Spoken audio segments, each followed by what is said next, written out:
And we are about to have a powerful conversation about your heart.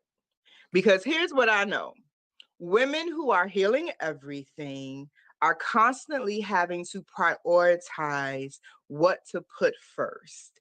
And I'm so happy that you have put your healing of your womb and your body and your finances, and you're ambitious and you're out here achieving and getting your education and launching the business and all of that. But dear, your heart is asking for your attention.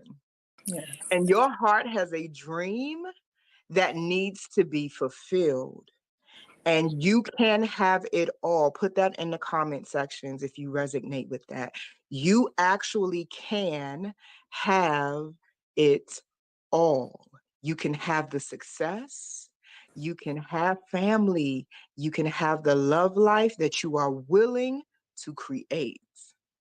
So I have a phenomenal, incredible goddess with me today, who I am about to formally introduce to you, who is a living demonstration of what it looks like to fulfill your heart's dream. She is none other than one of my newly certified womb sauna practitioners, but she's so much more than that. And I just needed y'all to get a taste of her energy. I needed you to get to know her for yourself. And ain't she fly? Put some heart and some Thank light. you. If you think she is just gorgeous, and I want them green chins. You see how my accent wall is green, but I'm like, dang. My favorite color is purple, but Okay. everything I like to express is in green. Maybe it's because I like money so much. I don't know. I think it's the connection to the earth. That's what I like to Okay. say, the connection to the earth. Yes. And it's also the color of the heart. So look at that Yes. That synchronicity, part. right? Mm-hmm. So let me introduce to you my dear sister and friend. She is Watani Marks-McThomas, and she is the visionary and the heart behind the Epiphany. Mhm. The Epiphany is a wellness studio that focuses on self care and mindfulness. She has a passion for people and a heart for holistic healing. She believes it is everyone's birthright to be well, feel well, and normalize wellness as a way of life. Watani's own transformative journey has ignited her desire to create a nurturing space where others can embark on their own path to self discovery and healing. She specializes in Reiki therapy, sound therapy, guided meditation, and breath work. These practices have fueled her mission to prioritize well being and embrace a more fulfilling way of life. Put an exclamation mark in the comments if you feel sister's vibe and you're like, I need to know what's happening. So after being all of that, she had the audacity to add to her resume that she is now also a certified womb sauna practitioner. And our journey together in that process, I consider to be so sacred and Thank you. so genuine and so beautiful. We are actually getting a glimpse of the Epiphany. She decided to do this interview with me in her office space, and it's beautiful and it's lovely. And I love that you have come into the tribe and you're willing to have this important conversation with me and the women. And so I want to start here. What was it that interfered the most with you being able to have what you want in your love life? Oh, self-worth. Tell me more. Self-worth and self-love. I always considered myself to be a very confident person, but I think Mhm. there's a difference between external confidence Mm. and maybe like checking kind of the societal boxes of what confidence looks like and really loving yourself and valuing yourself. And so a lot of things happened in the pandemic, I'm sure for most of us, but that's where I had my epiphany. And that's where the shift happened. And there were a lot of experiences that forced me to prioritize myself, love myself more, and to really depend on myself, not that, I couldn't depend on other people, but I think some relationships were codependent and maybe unhealthy. And so the more I kind of poured into me and peeled back the layers, I was like, oh, I'm externally confident, but I've got some serious self-worth issues because I didn't have boundaries. And then I would be resentful. Mm. And so I just kind of began dissecting where I was, who I had become, who I wanted to be, and being more in integrity with, I guess, the perception of myself and what that manifestation actually looked like. Am I who I say I am? And am I living that life that I want to live? And if I'm not, why not? And how do I get there? What steps and changes do I need to make to get there? Mm-hmm. So I absolutely agree that it's going to be difficult for any woman to truly have what she wants in her love life if she has not defined her own worth. And I really want to hear your perspective on something, because when I put women in process with me, like I have a 9-week relationship training program, it's called Toxic Love Healing. One of the first things that I teach the women is to identify what you inherited as your truth about your worth, because it is the mother that teaches all children what they deserve. It is the mother that teaches all children what they deserve. Put an exclamation mark in the chat box if you resonate with that, or in the comment section. Yeah, it is your mama that is your first experience of God and is your first checkpoint for what do I get and why. So how did your journey with your mother and any wounds that may have occurred there intersect with what you tolerated from your lovers? Woo! That's a great question. My origin story is interesting because my parents were two divorcees. So my mother was divorced with 2 sons. My father was divorced with 2 daughters. They met at work at the post office and quickly had a whirlwind kind of love affair. And then, here I come. 90 days later, she's pregnant with me. And there was a lot happening. My mother had just lost her mother, my grandmother. And, my father was kind of dealing with PTSD. He was a Vietnam War vet. So lots happening. And the message, unfortunately, that I received as a child, my mom always wanted to be very honest with her kids and very truthful, which I can appreciate. But I think age appropriate communication is very important. And she was very honest about the fact that, your dad didn't want you. And, I fought to have you. And so I think that the abandonment and the I'm not wanted message was unfortunately communicated at a very young age. Now, everything was Can we fine. just take a sacred pause there? Because, girl, you said something that I have been very loud in the marketplace around right now. I've been doing a lot of teaching about what I consider to be the spiritual castration of inadequate men who are not performing their duty to their families, and men who have been blessed with being able to pass their genes on and be absolved of all responsibility. And by working with the women like we do, we witness firsthand, and you witness by having a mother in that scenario, right? There's such a delicate line here for me, and I really want to expand this conversation with you. Because on one hand, yes, age-appropriate communication, but I think we have a generation of women who nurse these inadequate men and have poor standards because our mothers and grandmothers and aunties shielded us from the truth about these men, right? So where is the balance for you, having had that experience? Where's the balance?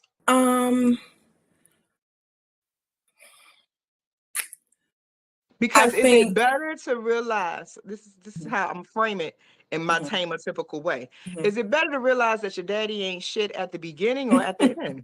Well, I think somewhere in the middle. And I think that, so when I went to therapy, my therapist asked me, she said, how did you know your father, you were an unwanted pregnancy, with your father. And my mom told me, and she said, well, how old were you? And I was like, 4. And she was like, a 4-year-old's not supposed to know that because Why? well, because she was like, because you're developing, I guess, like your identity and your self-worth, because the message is you're not wanted. And so that was always a struggle up until very recently, that nobody wants you. You're unlovable, you're unwanted. You were unwanted, at conception. And Mm. so what happens is that, you know, um, when my I hear brother's that. having the So same. for our listeners, I want to frame that so nobody misses it. So Mhm, I do think women, those of us who are mothers and mhm, those of us who are raising the children, mhm, that we not only give them one piece of the story, yeah. that if you're going to tell them the entire story, make sure they leave with an interpretation of it Mhm. that affirms, empowers, and activates them. Absolutely. Because my daughter at 4, just to give this some perspective, I Mhm. didn't have to tell her about her daddy. She Right. brought it to me and was like, Mm. Mommy, did you make a mistake when you chose my father? And I was like, girl, is this the conversation we about to have? Imagine Right. that, right? Mhm. And like your therapist was saying, I'm like, how do you have age appropriate conversations with starseed children who are seers Mhm. and born with their power turned on? Right. Right. And I had that conversation with my daughter, but I left her understanding that there is love for you from Right. your father, from me, and there's a lot of love for you in the world. But be Mhm. very clear that when your moment comes, to be Mhm. wise about who you choose because it can literally change your life. Absolutely. And I Yeah. mean, I think my mother compensated in some ways, so my brothers probably thought I was spoiled and I was, the only girl, I was the Yeah. youngest, all that, right? So loved me, I think, in the way that she thought, that she could. But there was just a lot happening in the background. She was grieving over her Mhm. mother, probably Yeah. grieving over the loss of the relationship. He tried to come back. She was angry. It was a lot. It was a whole lot. So But many I do. pieces. Right, so many pieces. And then by the time, so when I was 14 or 15, I reached out to my father, Mhm. and he was not very warm and welcoming and receptive. And then that's when I got it. So we started a relationship once I got to high school, and then I could see. Yeah. So I was like, okay, you did good on that. You made a good decision and choice to kind of, shield me from that. So I Shield you. appreciated that. The challenge is this: what I came to realize, and I was probably close to 30, is that a lot of relationships in my family were transactional. So as long as I was making good Mm. grades and Mhm. doing what people wanted me to do, I was okay. But then when I Mhm. started like thinking for myself, going away to college, just doing the things that I wanted to do, then not being wanted by my dad and not doing what they wanted me to do was kind of thrown up in my face.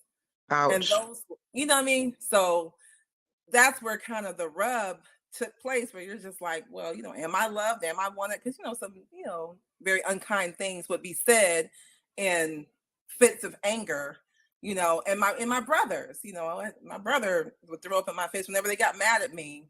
Oh, you're a Ouch. bastard, and nobody wanted you, and you don't have a dad. So when people were angry with me or upset with me, they would remind me that I was not wanted. Mm.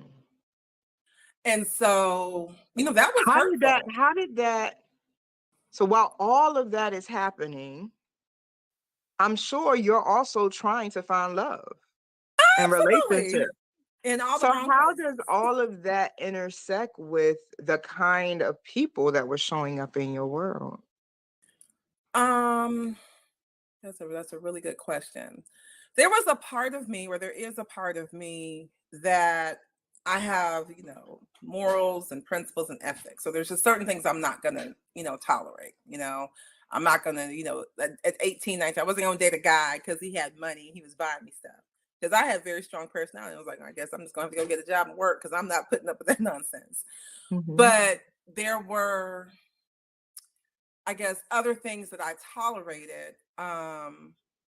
I think that oftentimes we date and maybe marry or partner in familiar cycles of dysfunction that remind Mhm. us of our families. And so, in retrospect, when I look at back at the serious relationships, intimate partner relationships, you attract the abuser, or you versus the unknown. And I think that's what I was doing. So different appearance, different clothing, different attire, same experience Same because I was wound, used same to it. trauma. There you go. I was accustomed to it. Harville Hendricks, in his book, Getting the Love You Want, it's been out for over 20 years. He Mhm. says every human being chooses their mate based on their subconscious mind's attempt to heal their childhood wounds. Yep.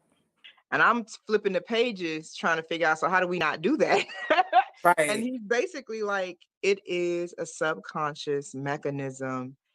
And in retrospect, it allows me to have deep compassion for myself Hmm. because my love life is the record for how I have processed the trauma from my childhood. Yes. So I used to be very critical. Hmm. And I think culturally, we're dealing with a generation where people criticize and say women, Black, especially Black women, just do better, pick better. But we forget that trauma is a normal human experience and we all have it. Hmm. And it's unavoidable in the domain of love and relationships. Yep. Your lover is your master teacher, and it Hmm. is their job to show you where you're still wounded. It is your job to take the data and Hmm. decide what you're going to do with it. And then you give yourself permission to have a process of gently maturing your emotional IQ Right. as you move through different love experiences. I think so many women have a disadvantage who are looking for one lover and that Cinderella Disney crap. Like, no, you actually need to get your numbers up in terms of dating and having intimate, serious relationships. Most women that come to the pot tell me they've only had two serious relationships. I'm like, how are you 50 and you've only had two serious relationships? Like, you Right. haven't been out here practicing your heart muscle. Right. What are That part. you holding back for? And how are you going to figure out where your skill level is Hmm. if And you what you don't have like an and what you apprentice? don't like, what you want, and what Yes, you don't want, what you'll accept and what you won't accept. exactly. Yeah, so I think that that's what I recognized, that I was basically just attracting my subconscious, childhood wounds, trauma, all those things. And it wasn't until I started reprogramming my mind, and I'm Hmm. in an active state of doing that now, reprogramming my subconscious mind. And when people ask me, well, how did you manifest the epiphany, and how did you manifest leaving corporate America, and how did you, I reprogrammed my brain, because as a Yes. young child I was gifted, I was powerful. I wrote my first book at 5 years old. I directed my first play at 14. I went to Mhm. film school, so all the things, right? So I knew I had the magic and the power, which we all have. I just didn't activate it consistently. So Mm, now I'm in a space where one negative thought, counter it with a positive. I don't make self-deprecating statements about myself. I don't even joke with myself mhm. subconsciously in my mind. We don't crack jokes about ourselves that are going to, reduce us or affect our self-esteem, because your subconscious mind doesn't know the difference.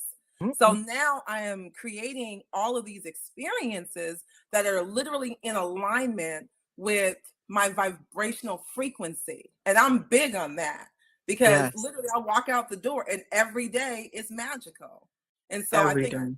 mentioned this on the womb sauna training call, that Ariana Huffington said something, and it just resonated with me years ago.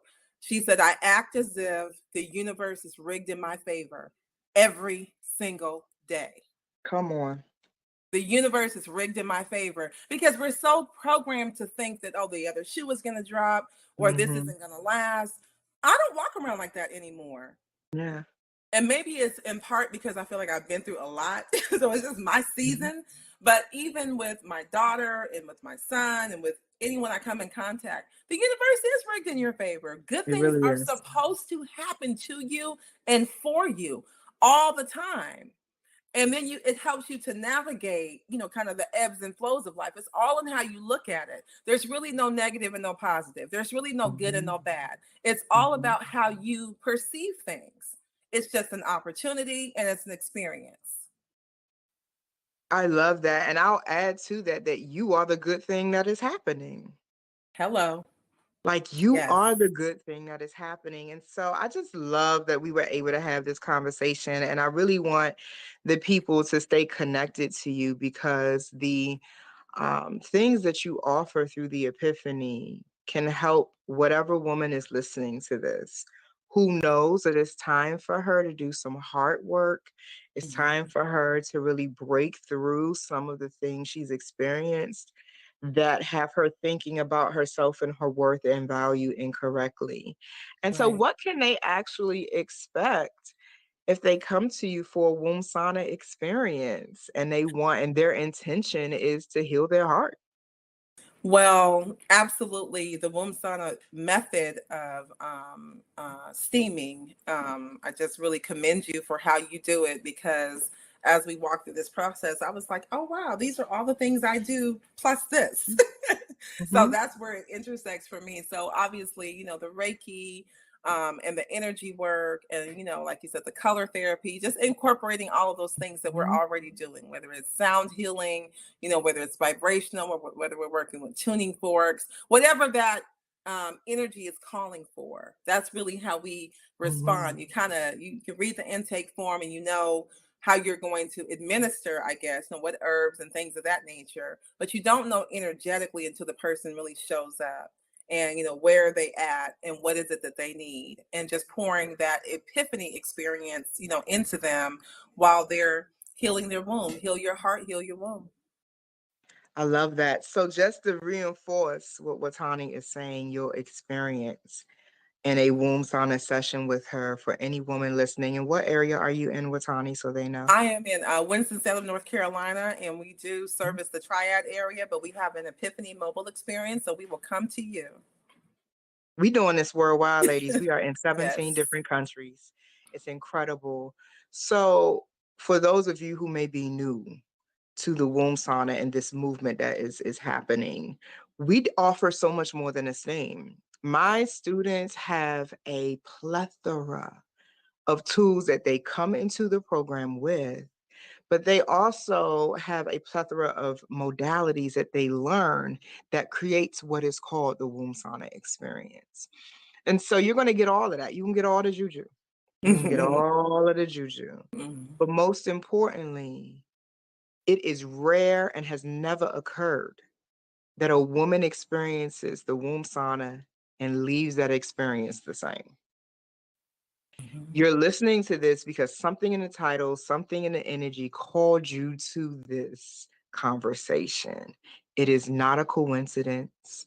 It is time for you to make sure that your brain and your heart harmonize and work well together so That's that right. you can change your level of fulfillment. You are love.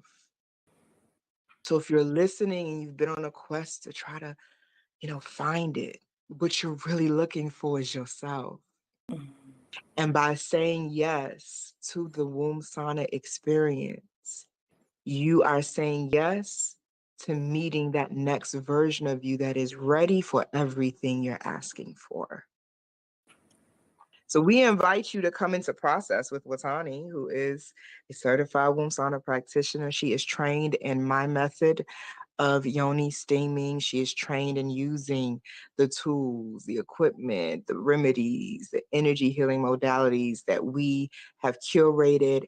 And our track record with the womb sauna is that women come into this and it changes their lives. Just Google the womb sauna and read what thousands of women are saying. You'd be surprised. The testimonials aren't even about the services, the products. It's about the transformation that occurs. There are women listening, Watani, who need their hearts to bust wide open. And I'm Absolutely. knocking on it. I'm knocking on the door of your heart. That's right. I'm knocking on the door of That's your right. heart and saying, let's create the solution and stop hoping that it'll one day be created. That's right. And so how do they stay in touch with you? And what is the call to action, the unique offering that you have for our listeners? Well, they can stay in touch. They can visit theepiphany.com, TheEpiphani.com. We are on Facebook, The Epiphany LLC. We're on Instagram, the.epiphany. So you can reach out to us that way. And you know, the call to action is to get lifted and shifted. You know, the Epiphany says, you know, we are a manifestation of a divine experience, and we are all walking, breathing divine experiences. So come through and, you know, manifest your experience, your reality that you want to create for yourself. I love it. All right, North Carolina, pop that squat. Get ready to open and break through. And thank you, Watani, for your time. It is such an honor to have you representing the brand in this movement and doing the work with me and your other sisters. Deep bow to you for all of the costs that you have paid to pour your oil in the world the way you do. I'm so proud of you. Thank you. Thank you for holding space and creating the platform and the opportunity. We are above, beyond grateful. So thank you. Of course, it's a whole vibe over here. And for any of you who are like, I want some of this womb sauna practitioner energy, you should come into the tribe, because I've been telling my students that the next phase of your healing is community. Yes. You need community. We need each other, and we need to stop acting like we don't. And ultra independence is a trauma response. You need to learn how to cooperate economically, professionally, personally. You need to learn harmony and how to merge. So that's what we do here at the Womb Sauna University. All right, y'all, we have had fun with you, and I cannot wait to read all your comments and feedback. And then I'm gonna be checking in with Watani, like, girl, who over there popping that squat on them pots? We'll have a good time holding space for you and helping you break through. So thank you for your time as well, listeners, and chiming into this conversation. I hope you heard something that activated you and is calling you to action to do more. And we are about to